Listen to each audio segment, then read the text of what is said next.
Dyer's Daily. So it's the start of another week on the Dyer's Daily podcast, and I think we're in a groove.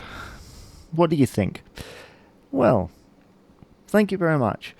So, I, over the weekend, have been watching this TV show that I have been enjoying for the past few weeks. They've been playing 2 a week on the brand new Sky History channel, and I'm able to access this as part of the Now TV package, which is great value for what you get if you're into various types of television. They've got a movie package as well, so if you're into that, then fair enough. If you're into sport, perhaps look elsewhere, but it's a value thing. It depends how much you place value on something.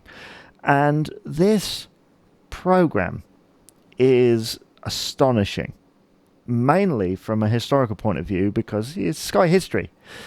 And it's called Eating History, and it consists of 2 guys in America who buy old food. And now I'm not talking about, a week-old sandwich from the gas station. I'm talking about food that is 40, 50, 60, sometimes 100 years old. And then they try it. And I'm astounded, actually, that some of this food has lasted the test of time. And that's kind of the whole point of the show. I've been asked when I've talked to people about it, what is the point? Why are they doing that? Is it some kind of weird, gross out, jackass type thing?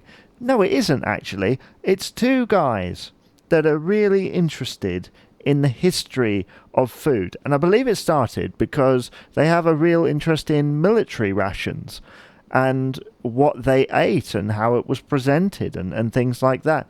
And they have eaten this stuff, and some of it has lasted the test of time, others awful. But sometimes not just because it's old, but because it probably wasn't great to begin with.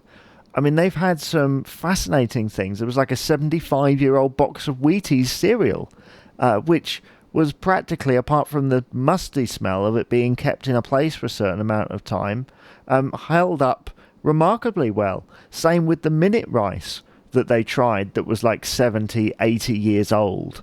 And the fact that rice in itself has bacteria that would usually be quite harmful in certain circumstances. But knowing that they have experts to one side who can advise them whether it's okay to eat. They've had some things where they've had to categorically say, we cannot eat that because over time, the chemicals or whatever is inside it has gone bad and could potentially be poisonous.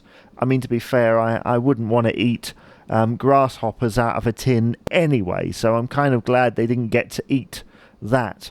But it is fascinating. It's called Eating History, and it is a great snapshot. Even if you're in the UK, it is a fascinating snapshot on just food history and the idea of food preservation.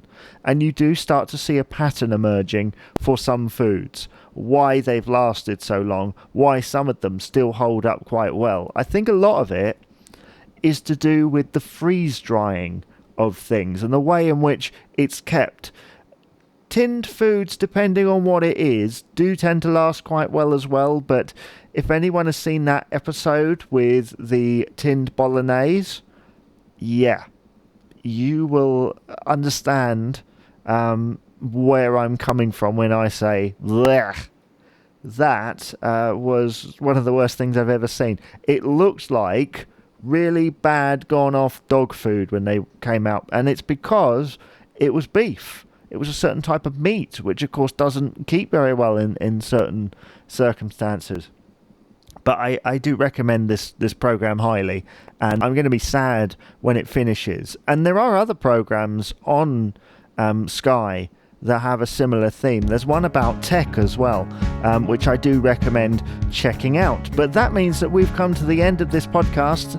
And if you'd like to get in contact with the podcast, at me, Jamie Dyer 89 on Twitter. Rate, comment and subscribe on your favourite podcast provider.